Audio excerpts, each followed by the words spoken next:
আমরা যারা Facebook page চালাই আমাদের পেজটা ঠিক আছে কিনা, কোনো রকম ইস্যু আছে কিনা প্রতিদিন সকালে উঠে অন্তত একবার চেক করা উচিত।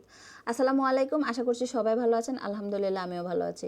তো চলুন স্ক্রিন শেয়ারের মাধ্যমে দেখে দেয় আমরা কিভাবে আমাদের পেজটা চেক করব প্রতিদিন। এখানে আমি আমার ফেসবুকের অফিসিয়াল অ্যাপসে চলে আসলাম। আসার পরে এখানে কর্নারে 3 ডট মেনুতে ক্লিক করব।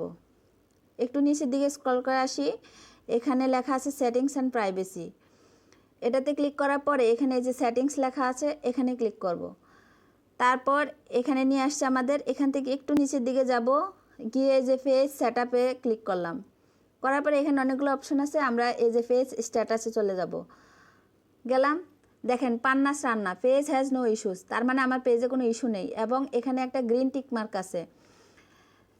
আর এখানে লেখা আছে good news, no violations to show, কোনো রকম ভায়োলেশনসও নেই। রিকমেন্ডেশনটাও অ্যাক্টিভ আছে, মনিটাইজেশনও এলিজিবল আছে, তার মানে আমার পেজে কোনো রকম প্রবলেম নেই, একদম ঠিক আছে। আপনারা আমি যেভাবে চেক করেছি এভাবে আপনারাও চেক করবেন প্রতিদিন সকালে উঠে আপনাদের পেজে কোনো রকম ইস্যু আছে কিনা। যদি ভিডিওটা বুঝতে প্রবলেম হয় প্রয়োজনে আবার দেখবেন, তারপর প্রতিদিন সকালে উঠে অবশ্যই একবার চেক করবেন পেজে কোনো রকম ভায়োলেন্স ইস্যু আছে কিনা।